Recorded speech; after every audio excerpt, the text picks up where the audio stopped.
afternoon. Our lecture for this afternoon would be on community organizing. So what is in a name? In community organizing, you would hear words such as social mobilization, community advocacies, community development, community empowerment, community organizing, social empowerment, and community mobilization, leading us to community participation.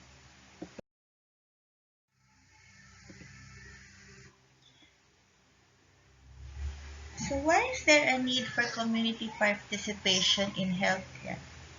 And why, as medical students, do I have to learn this topic, community organizing? Because if we go back to our primary care dictum, health is everybody's concern. It's not just the individual patients, community, and healthcare workers. And health interventions will only gain significant effects within the target community if they participate themselves with their healthcare.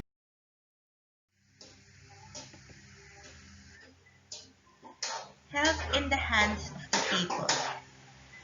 We have to change the paradigm wherein healthcare remains hospital-centered, doctor-centered, and remain to be inaccessible, unavailable, inappropriate, and expensive.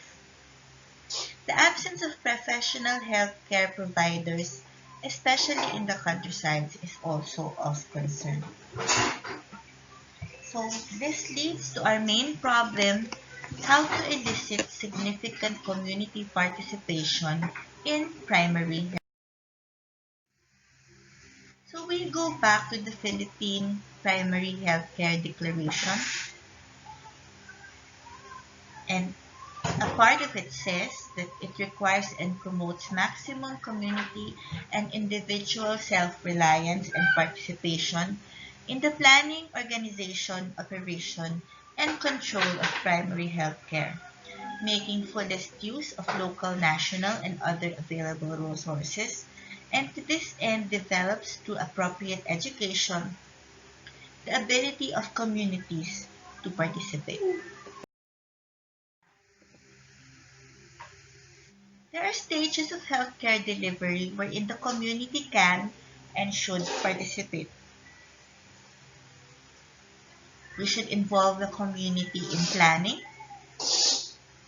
implementation, monitoring, and evaluation of any intervention that we set out in the community. Involving them makes them a high stakeholder and beneficiaries of such intervention such that they are aware enough to control and act for themselves.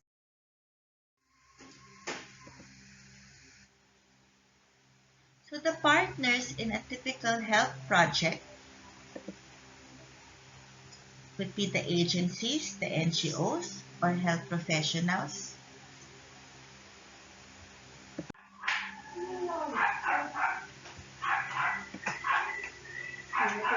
school leaders, officials, community health workers, and community people as your benefit. There are key concepts of community organization. Of course, empowerment. This is an enabling process through which individuals or communities take over their lives and environment. Community competence, which stimulates people to think critically, identify problems and new solutions. Participation, community identified issue selection, Freirean notions of critical consciousness, group planned action for transformation of the situation.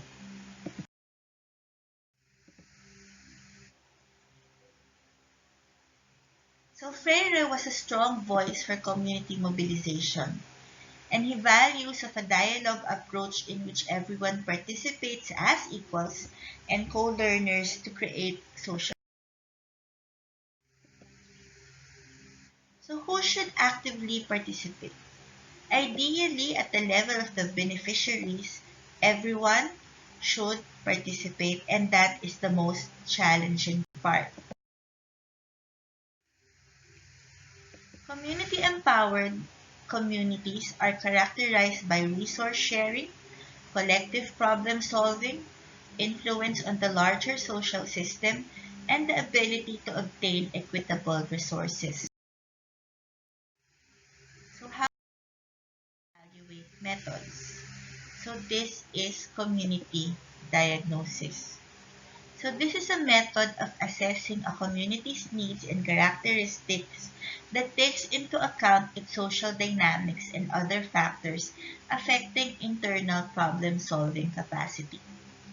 Community diagnosis may couple the assessment process with community organizing and capacity building.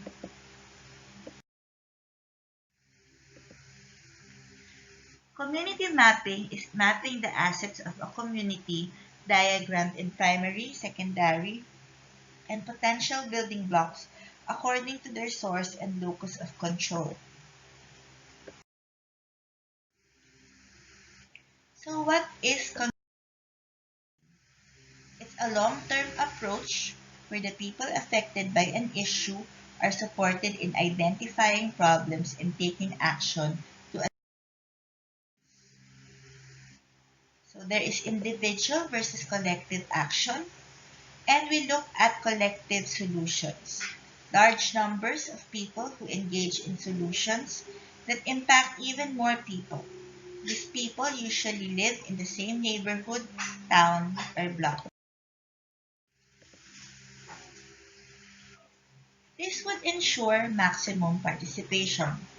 Community organizing is a continuous and sustained process of educating the people to understand and develop critical awareness of their existing conditions. Working with the people collectively and efficiently on their immediate and long-term problems, and mobilizing the people to develop their capability and readiness to respond and take action on their immediate needs toward solving long-term problems. And this is equivalent to arousing, educating, organizing before we mobilize. So the community identifies its needs and objectives. It orders its ranks or needs. It develops the confidence and will to work on the needs and objectives, finds the resources, takes action concerning their needs, develops cooperative and collaborative attitudes and community. So organized communities ensures maximum participation. Organize for health. So health issues, needs as a priority, and mainly from the eyes of health agencies and professionals. We must make them understand that health is important to become a productive member of society, and all your other problems could be avoided by being healthy. From the perception of communities, health services is usually doled out, medical missions, to receive medicines for free, and they are just passive beneficiaries. And participation is mainly at the intermediate level. It's essential but not a priority need unless physically incapacitated due to the illness. And this is what we want to change as of now. And with primary health care, it is not limited to health but the whole holistic approach wherein the economy, social, mental, etc. is included.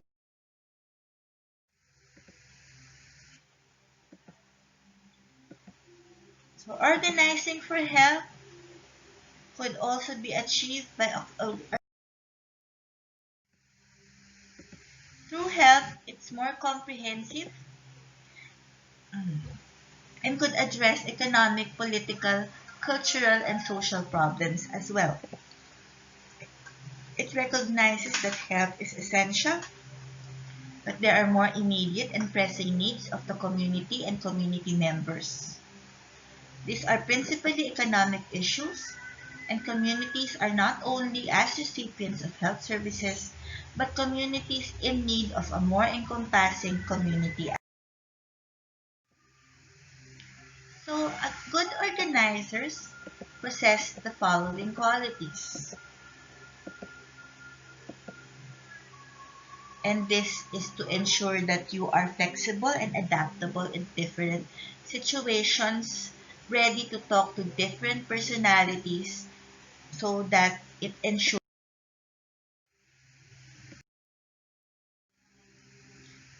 So, site selection. Usually, we choose a site that is economically depressed, that would be in need of community organization. A population of 100 to 200 families per two new community organizers. Of course, we have to ensure safety, so there should be no strong resistance from the community and acceptable peace. To enter, you have to enter as this. So integration is establishing rapport with the people and a continuing effort to imbibe community life by living with them and undergoing the same experiences, sharing their hopes, aspirations, and hardships towards building mutual trust and. So these are just a few guidelines for entry into the community. Recognize role and position of local authorities. Speech and behavior should adapt a lifestyle in keeping with that of the community.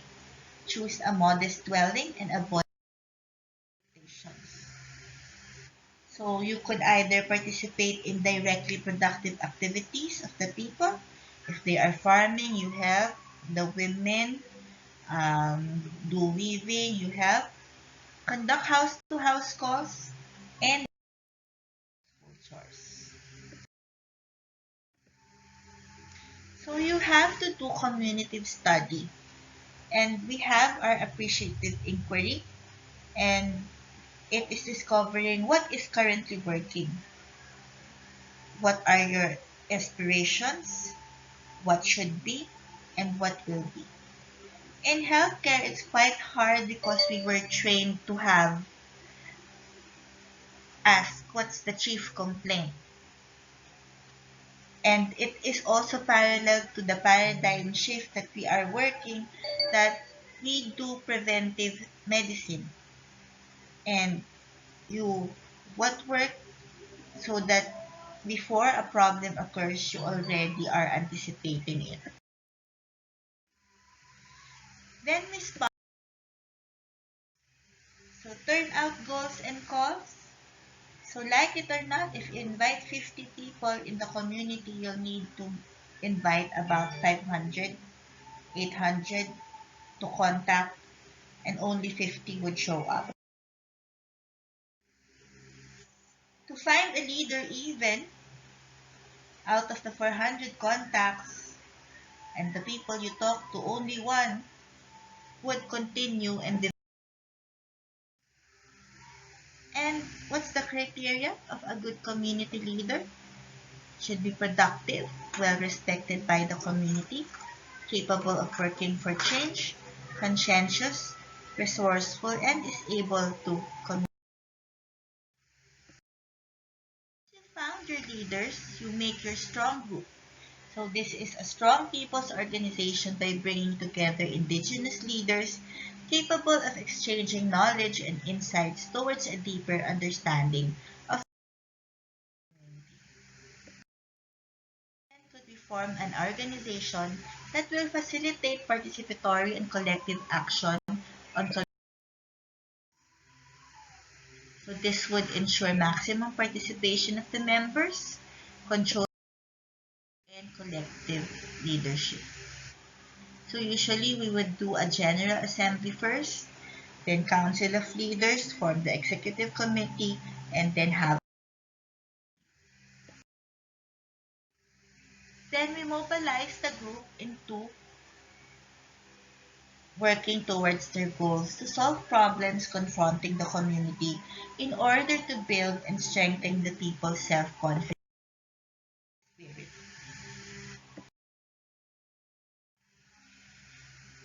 And after every activity, we have to evaluate of what has been accomplished and what has been left and what remains to be done. This should be simple and be able to have maximum participation of the people through work.